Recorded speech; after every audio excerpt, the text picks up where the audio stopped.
வணக்கம் கண்ணுங்களா, நீங்கள் எப்படி இருக்கீங்க? நான் ரொம்ப நல்லா இருக்கேன். இன்றைக்கி வந்து கண்ணு கேரளா உண்ணி அப்பம் பண்ணலாம். இது எப்படி பண்ணுறதுன்னு பார்க்கலாம் வாங்க, வீடியோக்குள்ளே போகலாம். பாருங்கள், கேரளா உண்ணி எடுத்துக்கிட்டு அரிசி ஊற வச்சுக்கலாம். பச்சரிசி 2 கப் எடுத்துக்கலாம். நம்ம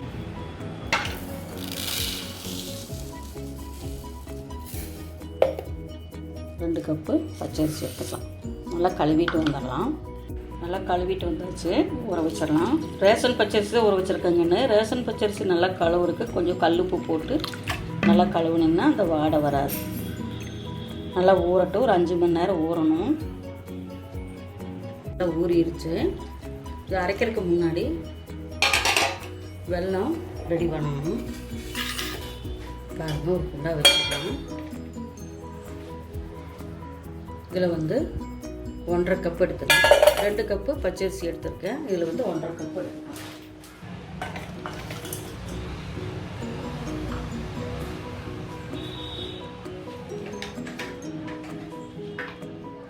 இதில் 1/2 கப்பு தண்ணி எடுத்துக்கலாம்.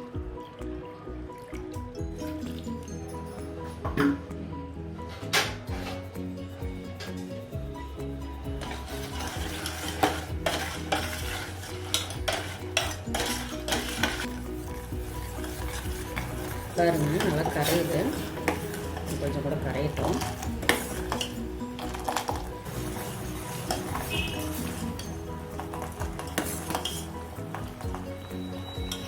பாருங்கன்னு நல்லா கரைஞ்சிருச்சு. பாருங்கன்னு ஒரு மிக்ஸி ஜார் எடுத்துக்குவோம்.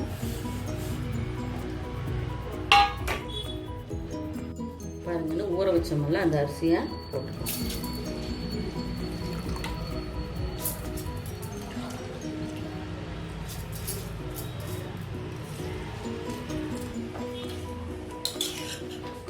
தண்ணி ஊற்றக்கூடாது கண்ணு.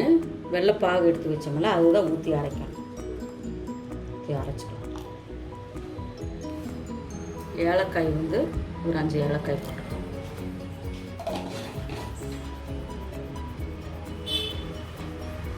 நல்லா நைஸாக அரைச்சிட்டு வந்துடலாம்.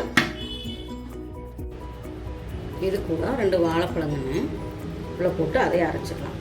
இப்போ கொஞ்சம் அரைச்சிட்டு வந்துருக்கிற மாவு. இப்போ வாழைப்பழம் 2 பழம் போட்டு அரைச்சிடலாம். எந்த பழமாக இருந்தாலும் சரிங்கன்னு நல்லா தான் இருக்கும். அரைச்சிட்டு வந்து மாவு ரெடி ஆயிடுச்சு. இப்போ கருப்பு எள்ளு 1 ஸ்பூன் போட்டுக்கலாம். அடுத்தது ஒரு பிஞ்ச் வந்து சமையல் சோடா. அடுத்தது நார்மலாக நம்ம உப்பு போடணும்ல சால்ட்டு, அது கொஞ்சம் ஒரு பிஞ்சு. அப்போ தான் இனிப்பு கொஞ்சம் தூக்கி கொடுக்கும். அடுத்தது 1/4 கப்பு கோதுமை மாவு. கோதுமை மாவு இல்லாட்டி மைதா மாவு. நான் கோதுமை மாவு போடுறேன்.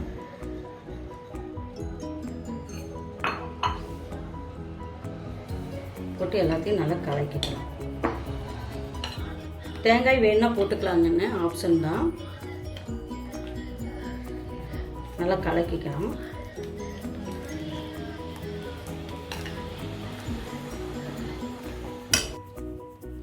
பாருங்கன்னு பனியாரத்தில் வச்சுட்டேன். நல்லா சூடாகட்டும். கொஞ்சம் எண்ணெய், கொஞ்சம் நெய் கொஞ்சம் நிறைய ஊற்றிக்கலாம்.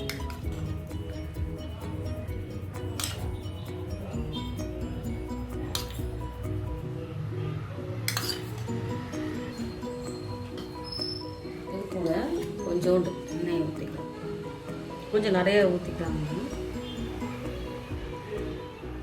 கொஞ்சம் கொஞ்சமாக எண்ணெய்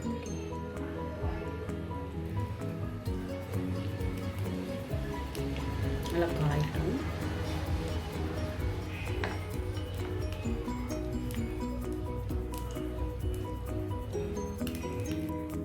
ஒரு கரண்டியில் மாவு எடுத்துக்கலாம். மாவு ரெடி ஆயிடுச்சு, ஊற்றிக்கலாம்.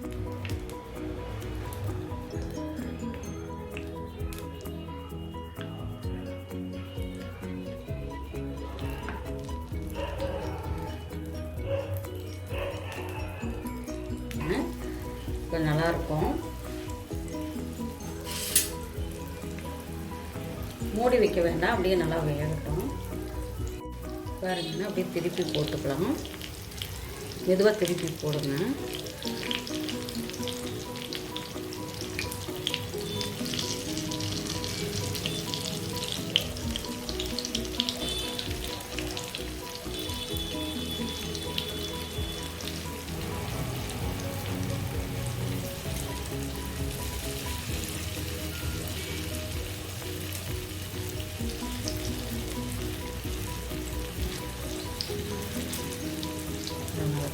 மறுபடியும் வேகட்டாங்களா.